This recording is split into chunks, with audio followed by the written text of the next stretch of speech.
Hello, നിങ്ങൾക്കെല്ലാവർക്കും എൻ്റെ പുതിയൊരു വീഡിയോയിലേക്ക് ഒരുപാട് സ്നേഹത്തോടെ വീണ്ടും സ്വാഗതം. ഞാനിന്ന് നിങ്ങൾക്ക് വേണ്ടി തയ്യാറാക്കി കാണിക്കുന്നത് ഒരു പ്രത്യേക ഫ്ലേവറുള്ള നല്ല ഒരു ക്യാപ്സിക്കത്തിൻ്റെ ഒരു ഡിഷാണ്.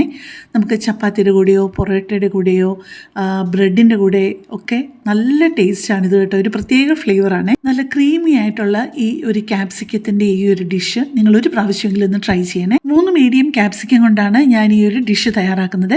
ആദ്യം ഞാൻ ചെയ്യുന്നത് ഒരു 1/3 കപ്പ് കപ്പലണ്ടി, അതായത് പീനട്ട്സ് എണ്ണയൊന്നും ഒഴിച്ചു കൊടുക്കാതെ തന്നെ ഒന്ന് ഡ്രൈ റോസ്റ്റ് ചെയ്തെടുക്കുകയാണ്. ഇതൊന്ന് റോസ്റ്റ് ചെയ്ത് കഴിഞ്ഞിട്ട് അത് മുഴുവൻ തണുക്കാനായിട്ട് അനുവദിക്കണേ. എന്നിട്ട് അത് കുറച്ച് വലിയ തരിയായിട്ട് അതൊന്ന് ക്രഷ് ചെയ്ത് വെക്കണം. ഇപ്പം ഞാൻ വേറൊരു പാനിലോട്ട് 1 ടേബിൾ സ്പൂൺ സൺഫ്ലവർ ഓയിലാണ് ഒഴിച്ചു കൊടുത്തിരിക്കുന്നത്. എന്നിട്ട് അതിലോട്ട് ഒരു 1/2 ടീസ്പൂൺ ചെറിയ ജീരകം, അതായത് ക്യുമിൻ സീഡ്സ് കൊണ്ട് ചേർത്ത് അതിന് നല്ലൊരു മണം വരുമ്പോഴത്തേക്കും ഒരു 4-5 സാമാന്യം വലിപ്പമുള്ള വെളുത്തുള്ളി ചെറിയ ചെറിയ പീസസ് ആയിട്ട് മുറിച്ചത്, അല്ലെന്നുണ്ടെങ്കിൽ വെളുത്തുള്ളി ചെറുതായിട്ടൊന്ന് ചതച്ചതിട്ടിട്ട് ചെറുതായിട്ടൊന്ന് മൂപ്പിച്ചെടുക്കണേ. അപ്പം ഞാൻ പെട്ടെന്നൊരു കാര്യം പറഞ്ഞോട്ടെ. എൻ്റെ ഈ ചാനലും എൻ്റെ ഈ വീഡിയോയും ഒക്കെ ആദ്യമായിട്ട് കാണുന്ന ആരെങ്കിലും ഒക്കെ ആണെന്നുണ്ടെങ്കിൽ എൻ്റെ ചാനലിൽ ഒരുപാട് വ്യത്യസ്തമായിട്ടുള്ള റെസിപ്പികളുണ്ട്. നിങ്ങൾക്ക് അതൊക്കെ ഇഷ്ടപ്പെടുകയാണെന്നുണ്ടെങ്കിൽ എൻ്റെ ചാനലൊന്ന് സബ്സ്ക്രൈബ് ചെയ്യുകയും ലൈക്ക് ചെയ്യുകയും കമൻറ്റ് ചെയ്യുകയും നിങ്ങൾക്ക് ഒരുപാട് ഇഷ്ടമാകുന്ന റെസിപ്പീസ് നിങ്ങളുടെ പ്രിയപ്പെട്ടവർക്ക് വേണ്ടിയിട്ട് ഷെയർ ചെയ്ത് കൊടുക്കാനും മറക്കല്ലേ.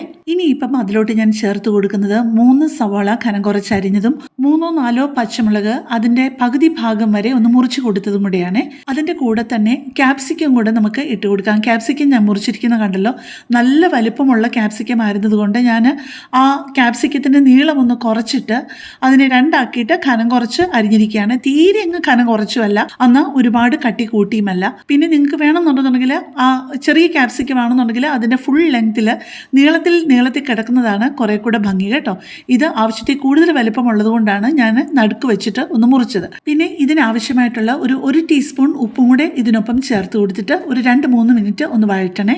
പിന്നെ ആ 1/3 കപ്പ് നമ്മൾ കപ്പലണ്ടി റോസ്റ്റ് ചെയ്തല്ലോ, അത് ചെറിയ തരിയായിട്ട് നിങ്ങൾ കിടക്കുന്ന കണ്ടല്ലോ, അതും കൂടെ ഇതിൻ്റെ ഒപ്പം ചേർക്കുകയാണ്. കപ്പലണ്ടി വേണമെന്നുണ്ടെങ്കിൽ 1/2 കപ്പ് ആയാലും ഒരു കുഴപ്പമില്ല കേട്ടോ. പീനട്സ് തീരെ അങ്ങ് പൊടിയാവരുത്. കുറച്ച് വലിയ തരിയായിട്ട് കിടക്കുമ്പോൾ നമുക്ക് ആ കഴിക്കുന്നതിൻ്റെ ഇടയിൽ അതൊന്ന് കടിക്കാൻ കിട്ടുമ്പോഴത്തേക്ക് ഒരു പ്രത്യേക ഒരു സ്വാദ് തന്നെയാണ് കേട്ടോ. പിന്നെ പീനട്സ് കൂടെ ചേർത്തിട്ട് നമ്മൾ ഒരു 3-4 മിനിറ്റും കൂടെ ഒന്ന് വഴറ്റണേ. ഇതെല്ലാം മീഡിയം ഫ്ലെയിമിൽ വേണം ചെയ്യാനായിട്ട്. ഇപ്പം നമ്മൾ ഈ ക്യാപ്സിക്കം എല്ലാം കൂടെ 2-3 മിനിറ്റ് വഴറ്റി കഴിഞ്ഞു. ഇനി നമുക്ക് വേണ്ടത് ഒരു 1/4 കപ്പ് പുളിയില്ലാത്ത തൈരാണ് വേറെ ഒരു പാത്രത്തിലോട്ട് എടുക്കേണ്ടത്. അതിലോട്ട് കുറച്ച് പൊടികൾ ചേർക്കാനുണ്ട്. മല്ലിപ്പൊടി 1 teaspoon, Kashmiri chilli powder 1 teaspoon, 1/4 teaspoon മഞ്ഞൾപ്പൊടി, 1/2 teaspoon garam masala, 1 table spoon kasuri methi, അതായത് ഉലുവയുടെ ഉണങ്ങിയ ഇല നന്നായിട്ടൊന്ന് തിരുമ്മി അതിനകത്തോട്ട് ചേർത്ത് കൊടുത്തിട്ട് ഈ ഇട്ട പൊടികളെല്ലാം തൈരിനകത്ത് ചേർത്ത് നന്നായിട്ട് മിക്സ് ആവുന്ന രീതിയിൽ ഒന്ന് ഇളക്കി കൊടുത്തിട്ട് വളരെ ചെറിയ ചൂടിൽ വേണം ഈ തൈര് ക്യാപ്സിക്കത്തിൻ്റെ കൂട്ടിലോട്ട് ഒഴിച്ചു കൊടുക്കാനായിട്ട്. ഒന്ന് നിർത്തി കഴിഞ്ഞിട്ട് നമ്മുടെ ഫ്ലെയിം ഓഫ് ചെയ്തിട്ട് കുറച്ച് ചൂട് പോയി കഴിഞ്ഞിട്ട് ഇത് ചേർത്തിട്ട് പിന്നെയും ഒന്ന് ഫ്ലെയിം ഓൺ ആക്കി വളരെ ലോ ഫ്ലെയിമിൽ ഒരു 2-3 മിനിറ്റ് ഒന്ന് ഇളക്കി കൊടുത്താൽ മതി. നിങ്ങൾക്കറിയാലോ, അല്ലെന്നുണ്ടെങ്കിൽ തൈര് ഇങ്ങനെ പിരിഞ്ഞതുപോലെയായി വെള്ളം പോലെ അങ്ങ് ആയിപ്പോവും. അപ്പോൾ ആ തൈരിൻ്റെ കട്ടി പോകാത്ത രീതിയിൽ വേണം നമ്മൾ അതൊന്ന് ചൂടാക്കി എടുക്കാനായിട്ട്. പിന്നെ ഈ സമയത്ത് ഉപ്പ് ആവശ്യമുണ്ടെന്നുണ്ടെന്നുണ്ടെങ്കിൽ ഉപ്പും ചേർക്കണേ.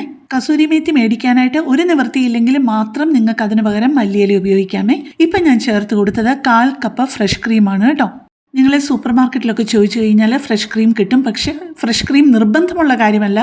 പക്ഷേ ഫ്രഷ് ക്രീം വളരെ നല്ല ഒരു വ്യത്യാസമായിട്ടുള്ള ഒരു ടേസ്റ്റ് ഇതിന് കൊടുക്കും. നല്ലൊരു ക്രീമി ടെക്സ്ചറുമാണ്, നല്ല ടേസ്റ്റുമാണ്. നിങ്ങൾക്ക് ഫ്രഷ് ക്രീം ചേർക്കാൻ ഇഷ്ടമല്ല എന്നുണ്ടെങ്കിൽ അതിന് പകരം ഒരു 1/2 കപ്പ് ഒട്ടും പുളിയില്ലാത്ത തൈരും കൂടെ ചേർത്താൽ മതിയാവും കേട്ടോ. ഞാനായാലും ഗസ്റ്റൊക്കെ വരുമ്പോഴാണ് ഈ ഫ്രഷ് ക്രീമൊക്കെ യൂസ് ചെയ്ത് കുക്ക് ചെയ്യുന്നത്. വീട്ടിലേക്ക് തയ്യാറാക്കുമ്പോൾ ഒട്ടും പുളിയില്ലാത്ത തൈര് ചേർത്തിട്ട് ഈ 1/2 ടീസ്പൂൺ ഗരം മസാല എന്നുള്ളതിന് പകരം ഒരു 1/4 ടീസ്പൂൺ ഗരം മസാലയാക്കും.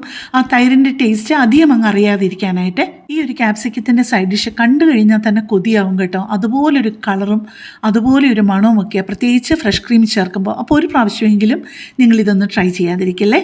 അപ്പോൾ കൂടുതൽ നല്ലൊരു വീഡിയോ ആയിട്ട് നമുക്ക് നാളെ കാണാം. താങ്ക്